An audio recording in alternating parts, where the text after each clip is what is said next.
And welcome, dear friends, to the weekend edition of Fresh Bread. This is Reverend Phil Anderson of Oakland United Methodist Church and Kansas Avenue United Methodist Church, right here in the capital city of Topeka, Kansas. I'm so glad to have you join me here today. It is Saturday, January the 23rd, 2021. So we are really rolling right through this month. I trust it's a good day for you. I trust that you've had a good week. And I record these early. I'm actually recording this today on Sunday morning before our online Sunday school and church service up here at Kansas Avenue United Methodist Church.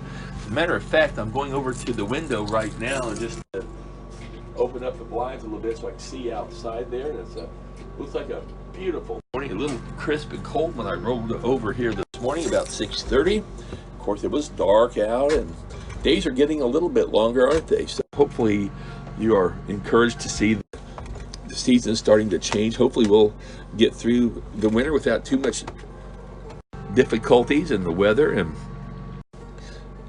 I'm hoping that you're having a good week. Again, as I was mentioning, we don't always get to talk a whole lot. I was able to visit with quite a few people just the other day on the phone. I had some time where I could just set aside, and actually for about 3.5, 4 hours, all I did was call people. So there's a lot of conversations that can go on in 3.5, 4 hours. But even if I didn't call you or reach you, just know that I think about you, and I'm praying for the churches that we just hang in there and that we do stay connected. That's kind of been my word, I guess. If I had one word to describe throughout the virus, it would be just staying connected. I feel like that's number one. And if we stay connected, then I believe that we can all see growth, even in the midst of difficulties. God never said it was going to be real easy, did he? And I think he gives us the spirit of positivity where we can do things. I love Philippians. I can do all things through Christ who strengthens me. Well, we as a church, we can do all things through Christ who strengthens us, as long as we are putting our focus on him and not trying to do things in and of ourselves.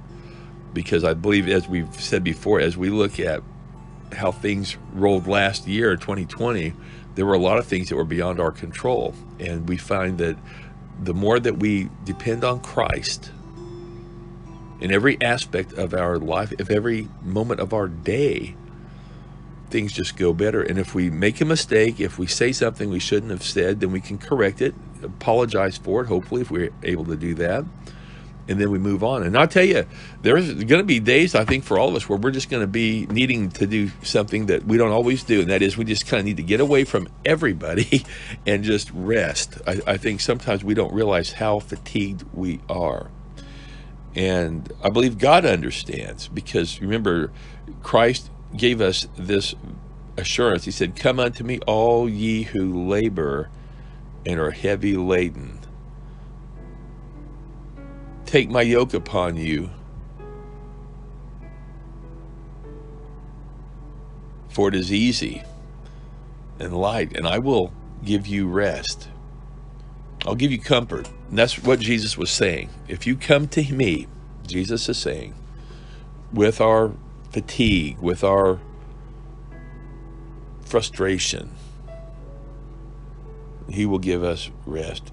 We need to take his yoke upon ourselves. Now, if you take a yoke upon yourself, you would think that would be burdensome, wouldn't you? You think about the old pictures of the ox teams, and they had these big wooden yokes that would keep them marching in the same pace next to each other, and as they're plowing the fields, and these big wooden yokes are placed upon their shoulders, I guess, and their backs, and they're trudging along through the fields. Thank God for all the animals that God has given us. So many of them have been so beneficial to us humans. Amen. But we think about the things that God has given us that he uses then in these illustrations. Jesus was always using things that we could relate to in his illustrations, wasn't he? And I think the real thing was that he wanted us to know that he understands us. He has been there. He's been tempted just like we are, and yet he was without sin. And you think about how many times can we go 10 minutes without sin? You know, maybe it's a thought we had, maybe it's something we said, maybe it's something we did. Maybe it's just an attitude, a complete lifestyle that needs to be changed. Sure, many of us can look and find people all around us that we can simply say, oh, they need to change. They need to get a better attitude. They need to get a better outlook on life. But the more we point at others, probably the less we're dealing with what we need to be doing with ourselves. I guess as I've gotten a little older, that's been the one real constant that I've really not only thought of, but I think I've really embraced, and that is, I'm not always right. You know, there might have been a time, and hopefully I never was like one of these know-it-all people. You know, maybe I was. I hope not. I truly do. But I know one thing now. There's a lot of things I don't know. Seems like the more I know I don't know, if that makes sense. And I try to be careful how I get into discussions with people anymore if it's something that I don't think is really going to go anywhere. And it's hard to make that determination sometimes right off the bat, but if it's one of those that you've been with this person before and you know they're going to maybe take you down a path you don't really want to go down, that it's good either to avoid that person or avoid the discussion, because nothing good's going to really come out of it. You can pray that God will give you enlightened eyes to see things clearly, and as long as you know that what you're doing is what you believe God would have you to do. I mean, I'm not saying we shouldn't have discussions with people, especially those that are close to us, that they will give us a listening ear.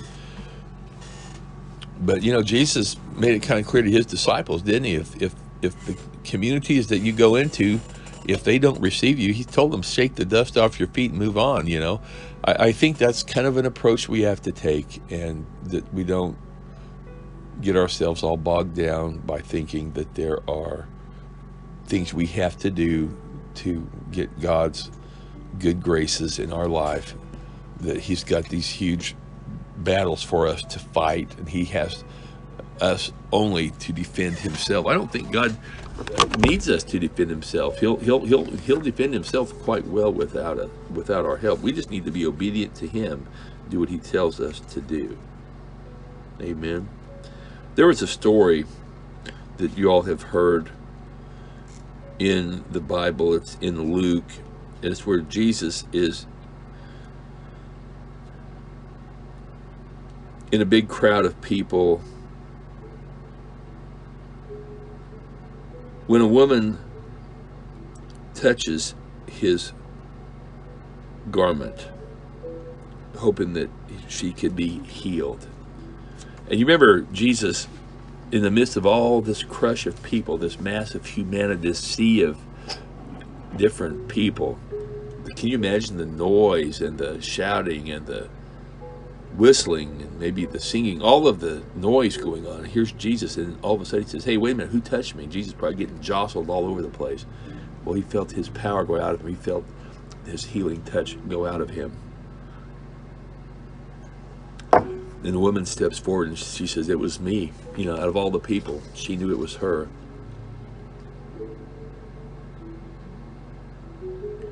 Jesus then tells her, your faith has made you well. Go in peace.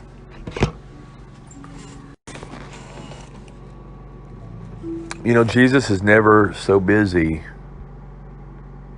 and we are never in such a big crowd that we don't have to know that Jesus knows when we've touched him. When we've reached out in faith, he will respond. He will offer us his healing, his love, his grace, his mercy, his forgiveness. All we have to do is reach out in faith and touch him.